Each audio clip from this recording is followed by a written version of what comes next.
मुझे ऐसा फील हो रहा है कि मेरे पास बस पैसा ही पैसा है, इर्द गिर्द नोट ही नोट नज़र आ रहे हैं। मेरे हाथों में भी आप देख रहे होंगे इतने सारे नोट, और मुझे लग रहा है कि मैं बहुत ज़्यादा अमीर हूँ।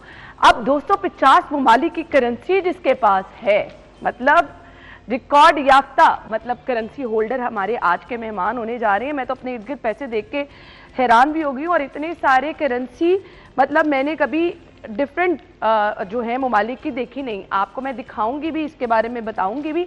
शकील अहमद साहब को हम बुला लेते हैं तो सारा कुछ डिटेल में हम उनसे पूछ लेंगे। तो शकील अहमद साहब हमें शो में ज्वाइन कर रहे हैं। अस्सलाम वालेकुम जी शकील साहब। जी वालेकुम सलाम। क्या हाल चाल है? जी अल्हम्दुलिल्लाह ठीक ठाक। बहुत ही अनोखा शौक है आपका। सबसे पहले मुझे बताइएगा ये शौक आया कैसे? आ जाए आप तशरीफ रख सकते हो। जी थैंक यू। कैसे ये शौक आया? बस ये स्टार्ट मैंने लिया था जब मैं 8th क्लास में था। तो मेरे वालिद साहब के दोस्त थे, वो कनाडा से कुछ सिक्के लेके आए, तो ये वहाँ से अडॉप्ट किया मैंने इसको। मुझे वो बड़े खूबसूरत लगे, बड़े अट्रैक्टिव लगे। तो उसके बाद मैंने डिसाइड किया क्यों ना मैं पूरी दुनिया के जितने सिक्के हैं, करेंसी हैं, क्यों ना मैं वो जमा करूँ।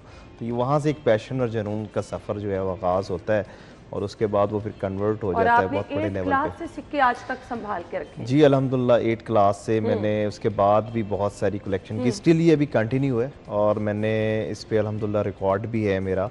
और पाकिस्तान में को दिखा भी दूं। और ये तो इसमें जो इंटरेस्टिंग चीज़ है जी, इसमें मैंने 2500 साल पुराने सिक्कों से लेके सारी कलेक्शन लिए ये सिक्के? जी अल्हम्दुलिल्लाह मैंने अराउंड दी वर्ल्ड पूरी दुनिया से कलेक्ट की है, जहाँ से मुझे कॉइन्स मिले। इवन ये आसानी से मिल जाते हैं 2500 साल पुराने सिक्के अगर आपने लिए तो मतलब वो तो फिर मुश्किल भी होता है जी। इसके लिए पैशन की ज़रूरत होती है, जुनून और शौक अगर आपका है और आपको इंटरेस्ट है चीज़ों में, तो आप चीज़ों तक पहुँच जाएंगे। अदरवाइज़ मुश्किल होता है ये करना, इतनी पुरानी तारीखी चीज़ों तक, अंटीक चीज़ों तक पहुंचना। लेकिन अगर आपका जुनून है, पैशन है, आपको नॉलेज है और आपके पास विजन है। अच्छा, तो सिक्कों की तो कुछ ऐसी शक्ल है कि मतलब वो मैंने भी कभी नहीं देखे ऑनेस्टली। तो कहाँ के हैं ये सिक्के? ये जी ये कुछ ग्रीक्स कॉइन है, 2000 साल से ज़्यादा पुराने हैं, कुछ ब्रिटिश हैं, कुछ यूरोपियन है, डिफरेंट डायनेस्टीज़ के कॉइन्स हैं इसमें। तो कुछ 2000 साल पुराने हैं, कोई 500 साल पुराने हैं। जिस तरह मुगल एम्पायर के भी कुछ कॉइन्स हैं इसमें, हमारी जो यहाँ के रीजन मुख्तलिफ। तो सिक्के, करेंसी नोट्स और मेडल्स, ये 3 मेरी बेसिक यहाँ पे थी डिवीज़न मैंने की थी। इसके बाद स्टैम्प्स भी मैं करता रहा, डाक टिकटें भी। तो बस शौक़ था एक के जुनून के, मैंने कुछ ऐसा करना है जो कि डिफरेंट हो, मुनफरिद हो, यूनिक हो। तो वहाँ से फिर मैंने अल्हम्दुलिल्लाह ये सारी चीज़ें कलेक्ट की। तो कितने साल बाद आपको वो पॉइंट नज़र आया कि आप अपना उसको एज ए बिजनेस लेके चलना शुरू हो गए? तकरीबन ये कोई ज़्यादा नहीं है, ये कोई 10 साल पहले की बात है। उससे पहले तो मैं खुद से ही करता रहा, और मैंने जितनी एफर्ट में कर सकता था अल्हम्दुलिल्लाह किया। लेकिन उसके बाद 10-12 साल से मैंने अपनी कलेक्शन को बहुत ज़्यादा इन्हांस किया। वरना मेरी कलेक्शन में आलमोस्ट कोई 22-23,000 डिफरेंट कॉइन्स हैं। इसके अलावा करेंसी नोट्स की बात करें तो वो तकरीबन मेरी कलेक्शन में हैं कोई 5000 के करीब करेंसी नोट्स हैं। ये तमाम हमारे सामने भी मौजूद है। ये तो बड़ी ये थोड़ी सी कलेक्शन में लेके आया था। वो तो बहुत बड़ी कलेक्शन है मेरे पास। कुछ के बारे में हमें बता भी दें। लाइक करेंसी नोट्स का जो शौक था, ये मुझे कोई 12 साल पहले अडॉप्ट मैंने किया था। तो फिर पूरी अराउंड दी वर्ल्ड जितने मुल्क हैं मैंने उनसे ये, लाइक ये आपको नाइजीरिया की, कीनिया की, घाना की और यूक्रेन की करेंसी नज़र आ रही है। इसी तरह ये इराक, जिम्बाब्वे, अर्जेंटीना और मॉरिशस की करेंसी है। इसी तरह जो है ये ईरान की करेंसी है और लेबनान की करेंसी है। इसी तरह ये मुख्तलिफ यूक्रेन, पाकिस्तानी करेंसी मुझे लगता है आपकी पॉकेट में है। हाँ जी, पाकिस्तान की भी मैंने ऑलमोस्ट अराउंड जितना भी 47 से टिल नाउ जितनी भी करेंसी नोट्स जारी हुए वो भी मैंने कलेक्ट किए।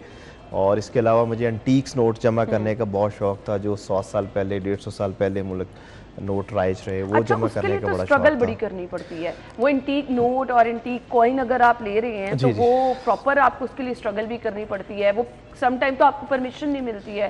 तो फिर किस तरह मैनेज किया? ये पाकिस्तान जैसे मुल्कों में बिलाशुबा इसमें कोई शक नहीं है कि बहुत सारी चीज़ों के लिए बड़ी एफर्ट करनी पड़ती है। वजह यह है कि यहाँ पे कोई ऐसा प्लेटफॉर्म नहीं है, स्पोर्टिव प्लेटफॉर्म नहीं है ना। गवर्नमेंट ने कभी इस तरह की चीज़ों को कभी प्रमोट करने की कोशिश की। बट जो यूरोपियन कंट्रीज़ हैं उनमें ये बहुत बड़े लेवल पे होता है, और डेवलप कंट्रीज़ में हॉबीज़ को बहुत बड़े लेवल पे किया जाता है, स्कूल लेवल पे, कॉलेज लेवल पे। वहाँ पे बड़ी सपोर्ट मिलती है गवर्नमेंट की तरफ से भी। और गवर्नमेंट खुद जो है वो क्लब्स बनाती है और उनके लिए चीज़ें बच्चों के लिए प्रोवाइड भी करती है, लेकिन यहाँ पे ऐसा कोई सिस्टम नहीं, तो उसके लिए ऐसे मुल्क में मेरे जैसे बंदे को फिर बहुत एफर्ट करनी पड़ी अराउंड दी वर्ल्ड, पूरी दुनिया से चीज़ें कलेक्ट करने के लिए। बिल्कुल ऐसे ही आपको बड़ी मेहनत करनी पड़ती है। ये जो कॉइन्स आपने ये कुछ मेडल्स हैं जो सामने आपको नजर आ रहे हैं, मैं मेडल्स भी जमा करता हूँ जी। ये मेडल्स हैं, आई थिंक ये मेडल्स हैं। अच्छा, तो इनके बारे में थोड़ा सा हमें बता ही दें। कौन ये कॉइन्स हैं पाकिस्तान के, लाइक ये पाकिस्तान का 5 रुपए का सिक्का है जो पाकिस्तान ने यूएनओ के साथ जब 50 ईयर्स हमने सेलिब्रेट किए तो उसका सिक्का है। इसी तरह ये भी जब 50 साल 1997 में गोल्डन जुबली सेलिब्रेट की थी तो पाकिस्तान ने ये सारे कॉइन्स पाकिस्तानी, ये पाकिस्तान के सारे यादगारी हैं। ये इसी तरह जो है सेनेट की जब हमने गोल्डन जुबली सेलिब्रेट की तो तब ये 50 रुपए का सिक्का जारी किया। इसी तरह ये करप्शन डे पे हमने और कितने खूबसूरत अंदाज में आपने सब कुछ नीचे लिखा भी हुआ है। जी जी, इसका तरीका यही होता है कि इसका डिस्प्ले अच्छे तरीके से किया जाए ताकि एक पढ़ा लिखा बंदा जब इसका थीम देखे तो उसको वो चीज़ अट्रैक्ट करे। इसी तरह पाकिस्तान नेवी की सिल्वर जुबली पे जारी हुआ और ये भी पाकिस्तान नेवी की गोल्डन जुबली पे जारी हुआ। इसी तरह ये जो हमारा यूईटी है उसको 100 ईयर जब मुकम्मल हुए तो तब हमने ये सिक्का जारी किया। तो ये थीम्स हैं और इसी तरह पाकिस्तान ने कोई 40 के करीब डिफरेंट कमोमोरेटिव कॉइन्स जो हैं वो बड़ी ज़बरदस्त हैं जी। आप बैठे, मैं इसको यहाँ पर रखती हूँ। जी जी। तो नाज़रीन आप देख सकते हैं कि सारी इंफॉर्मेशन साथ साथ शकील साहब ने लिखी हुई है।